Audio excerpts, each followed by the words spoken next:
Hello guys, we are back again with some new updates for Nightcrows Global. So for today's video, we are gonna discuss World Dungeon. So for the World Dungeon, this is gonna be a dungeon area where three servers will be matched to compete with others and hunt bosses within the World Dungeon. So before we start, big shout out to all the senders or supporters of our live stream in Facebook.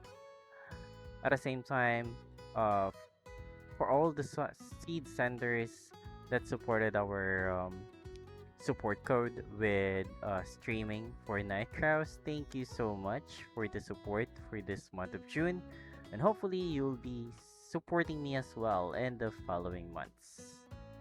Alright, so let's go ahead and discuss this update.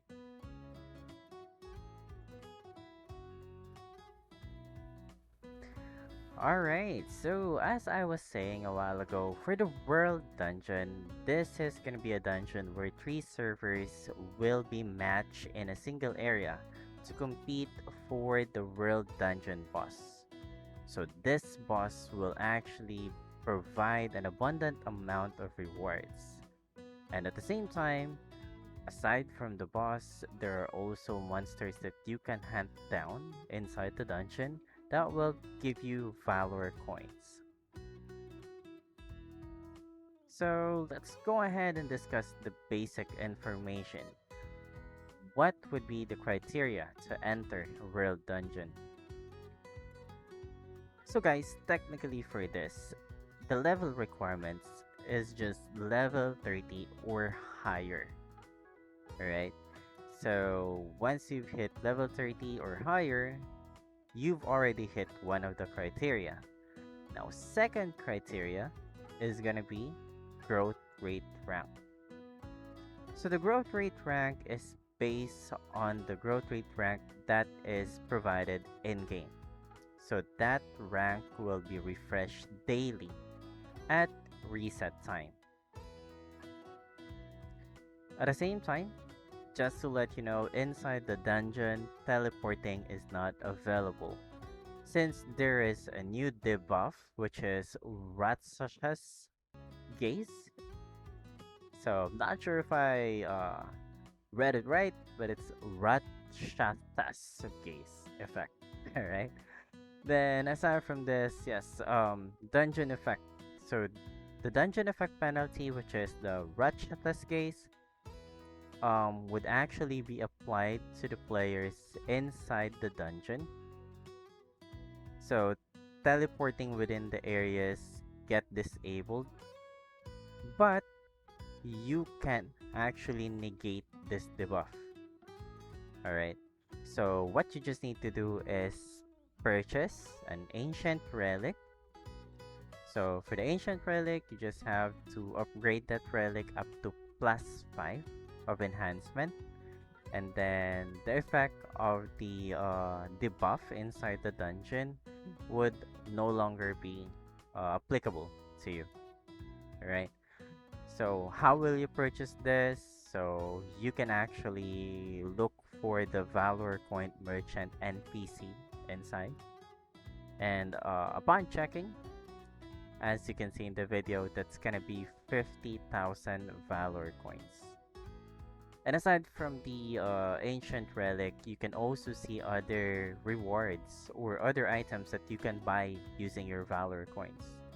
So most of this are gonna be materials that you can use to craft your epic gears. So one thing you have to take note with the ancient relic is that the artifact is a time limited item.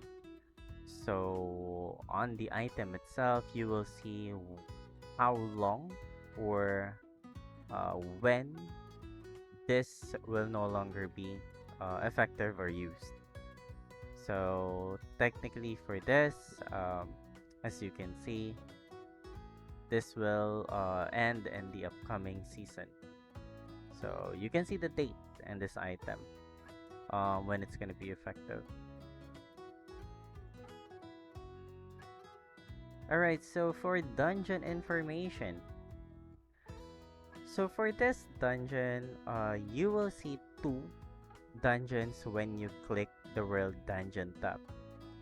Now you will have upper floor and then lower floor. Now for the upper floor, um, as I mentioned a while ago, the entry requirements would be growth rate. So that's one thing.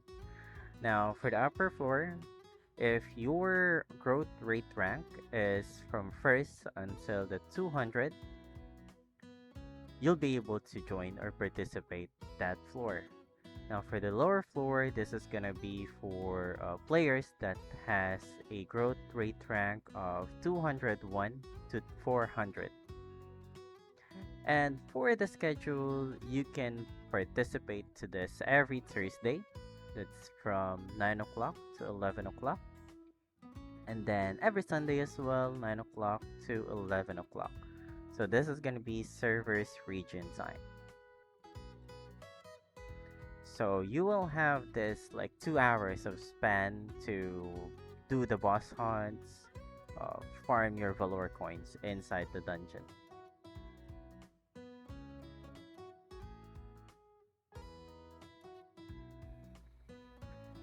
Alright, so let's go ahead and discuss server matching. So for the server matching, World Dungeon operates in a 4-week season system. So that means that these three servers that are currently matched right now for this season are going to be the same servers that you can play with within this 4-week of time span. Now, you can see the match server details in the world tab as well when you click dungeon. And then it will show here how long the season will last. Now, once the season ended, the servers will be matched at random again.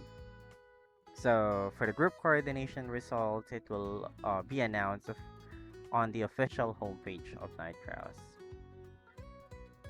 So yes, three servers of the same region will be randomly coordinated as a group for the World Dungeon content. So technically, the servers that will be participating is gonna be, let's say it's Asia 1, so that's gonna be the region Asia 1.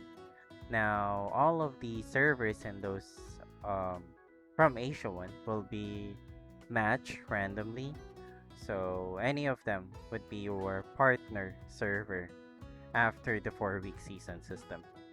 So how can you enter and exit? So yes, this one is easy. You just have to click dungeon, then go to the world tab, and then click enter. So of course, you'll have to pay for 9,000 gold. And at the same time, it's gonna be the same thing. When you go inside, you just have to click the end button. So it's just like going to other dungeons like Masarta Cave or Forest of Training. So you just have to click the end or the door right beside the map to go out. Now with this inside the dungeon, you can always go in and out as long as the dungeon is open. And well, the thing is, you're still gonna need to pay the 9,000 just to enter, right? But yeah, if you run out of potions, you can actually go in and out from the dungeon.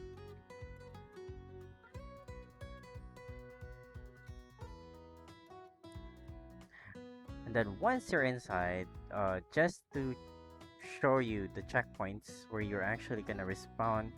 So you're actually gonna randomly respawn from these two spawn points. So one is gonna be from the upper right, and then the one is gonna be at the lower left part. So those are the places where you're gonna respawn. Alright, so let's discuss the new boss and unique monsters inside the world dungeon. So first, let's go ahead and discuss the upper floor boss.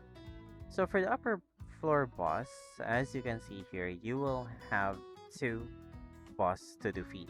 So one is gonna be Hisharat, and the other is gonna be Chantarat. The names are good, right? So Hisharat and Chantarat. Now, the locations as per players that were able to participate in the upper floors, uh, it will be shown where the boss will actually respawn. So I think we can actually use this map here.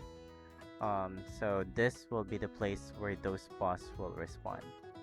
And then the hour that they will respawn is gonna be 10 o'clock. So it's gonna be 1 hour from entry and 1 hour before end.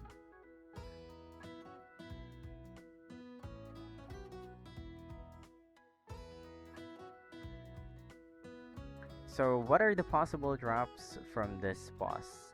So to see the possible drops from the boss itself, you just have to, of course, just click the dungeon, click world, and then click monsters from the upper floor. And then you can check the name here. So let's say we'll start with Hisharat.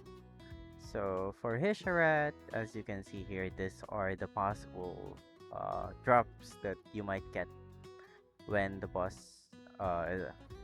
when you defeat the boss. Now, same thing with Chansarat. So yeah, you can get legendary, epic gears for this one, and then other materials that are high value were needed to craft. Now, aside from those, there are also other monsters that you can defeat inside that will provide additional or good drops as well. If in case you can't participate in the or contest with the boss.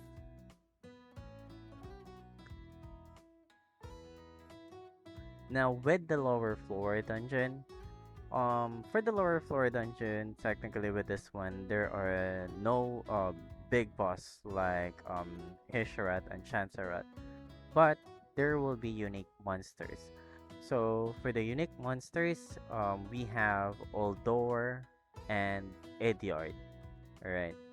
So for Oldor and Ediard, most likely you can compare them to the boss in Battlefront. So when you actually see one of them, there is like a question mark on the top of the on their life to be exact. They're upon doing some research, it's like times five of life as well. So most likely, I think it's gonna be like Grish or Charon, something like that. For the spawn time of the boss, uh, upon tracking the time when it spawned, you can actually look for it, or the boss will spawn right in random places in the first 20 minutes. Now, upon that, I think after 20 minutes, another random set of boss will spawn again. So, those are just the estimate time that we have actually checked so far. But yes, these are the boss that you can actually defeat in the um lower part or lower floor of the boss round. So yeah, for the lower floor it's gonna be Idyard, and then for the upper floor that's gonna be Oldor.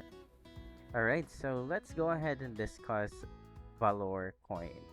So for Valor coins, you can obtain this by defeating monsters inside the world dungeon. So not just by defeating monsters, you can also obtain this by killing other players. So it's like Masarta Cave and Battlefront. When you kill them, you're gonna get insignia. So it's the same thing with Valor coins. Now the limit would be 100,000 daily limit. That's for PVE. Now for PvP, it's gonna be unlimited. So your choice which one you would like to get in the 2 hours time spent. And then yes, you can always use this Valor coins to trade from the Valor coin merchant, um, which is gonna be located in a Vilius fortress. That's one thing. And then also you can purchase inside the world dungeon which has their hidden location. So one of the hidden location is already here shown in my video. Alright guys, so that's all for the World Dungeon and for Nightcrows update. So you can actually enjoy this dungeon with your guildmates or union as long as you're actually in the rank or you're part of that rank that you're gonna participate in. So good luck with the players that's gonna be playing in the upper ranks as well. And then at the same time with the lower rank, good luck as well since yeah, it's gonna be an all-out war from those servers. So hopefully we'll see more updates from Nightcrows that would give us more fun and enjoyment with the game, right? So that's all for today's video. Again, I want to thank everyone for watching this. See you next time. Bye bye.